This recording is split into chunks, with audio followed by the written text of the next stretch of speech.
Welcome back to the best player in the NBA video series. This is part 2 where I'll be talking about Steph Curry's case for being the best player in the world.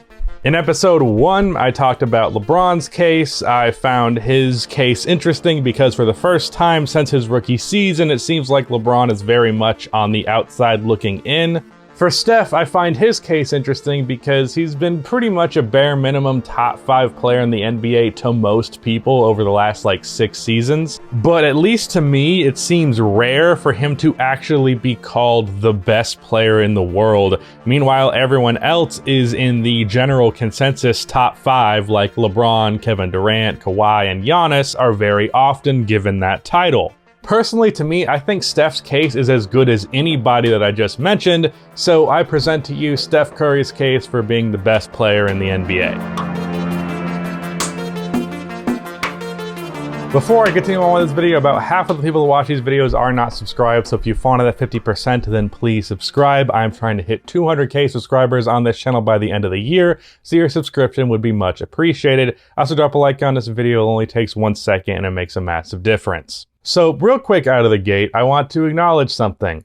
This dude is probably my second favorite player of all time. So I won't deny that I have some bias towards Steph. If it comes to defending or going at Steph Curry, I'm pretty much going to defend him 9 times out of 10. While I feel I am pretty good about being objective about players that I really like, if you wanted to dismiss my opinion based on this fact alone, I wouldn't entirely blame you, or at the very least take my opinion with a bit of a grain of salt. That said, I'm now about to say some shit that will make you dismiss my opinion if you were on the fence. Steph Curry's strongest argument for being the best player in the NBA is that he is the best offensive player in the NBA, and I say that because I believe that Steph is the most impactful offensive player of all time, and by extension, essentially the best offensive player of all time.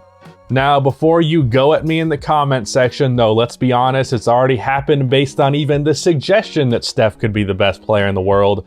Let me give you my reasoning. Steph is one of the greatest scorers of all time. I don't know why he is left out of those conversations when he has 2 of the most efficient scoring titles in NBA history to his name, and he'd very well have more if not for KD joining the Warriors. And the thing about Steph that makes him such an insane offensive player is that his 30 points on 67% true shooting, which is 10% higher than league average, isn't even the best offensive attribute he brings to the table.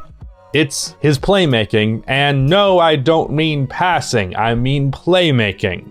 While Steph is a really good passer, I don't know that I'd quite call him an all-time great passer, but he is an all-time great playmaker because of his gravity. Yes, I'm going to talk about gravity, and yes, Steph haters, it is a thing. I don't know why people act like it isn't. The only way you can come to the conclusion that it's not a thing is if you strictly watch the ball when you're watching basketball games. When you don't do that, it becomes glaringly obvious. Steph's ability to hit a shot at a high percentage as soon as he crosses half court has defenses absolutely terrified to the point where they will make massive defensive mistakes that seem like things that would be easy to not fuck up, such as protecting the rim before you pick up the ball. But Steph is such a threat that overcommitting is kind of the only thing you can do to hope to contain him. So while Steph generates a ton of points on his own with his scoring, as I mentioned earlier, 30 on 67% true shooting in 2016 and 32 on 66% true shooting last season while being fucking triple teamed all season,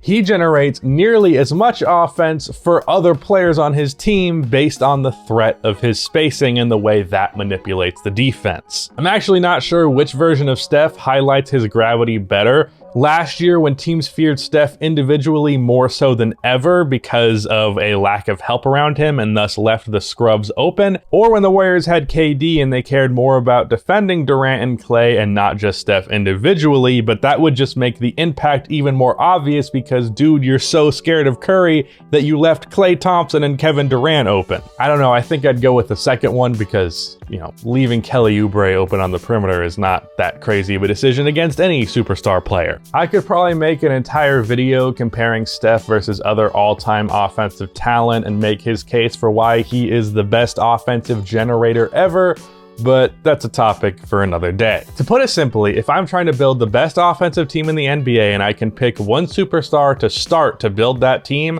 I am going with Steph Curry. And as for why he'd be my pick, and this is another reason, we have seen before in the past that if you put a good team around him with Steph as the lone superstar, it produces unbelievable results. The Warriors in 2015 and 2016 won 67 and 73 games. Like, the 2016 Warriors winning 73 was so crazy that it overshadowed the fact that they won 67 before, which is also insane.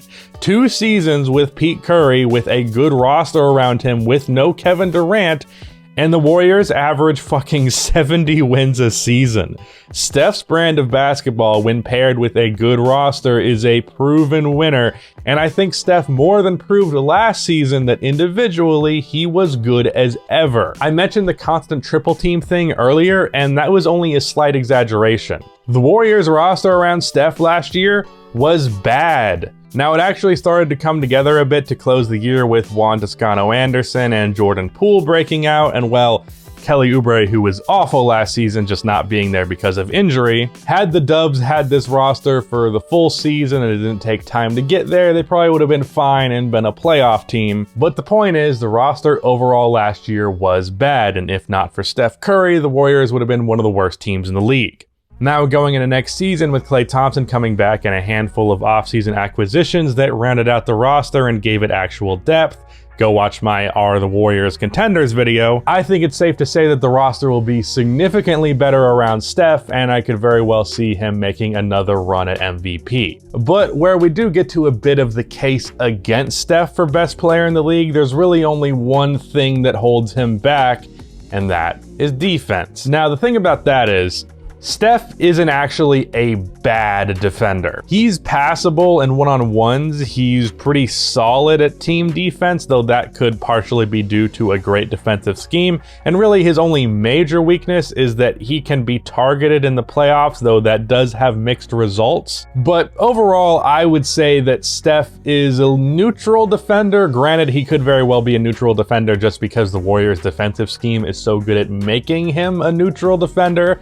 But regardless, not a bad defender in the present situation. But meanwhile, all the other guys who have the case for the best player in the NBA, at least the guys that I mentioned earlier, they're good to great defensively. LeBron has been back to being a good defender ever since the Lakers became a contender, getting AD. Kawhi, while he's often overrated on that end these days, is still a great defender overall. Giannis, in my opinion, is either the first or second best defender in the league, and Kevin Durant is a good defender who, when he tries, is a really good defender. So defense is where Steph easily appears the weakest and falls short in comparison to the other players that I mentioned earlier.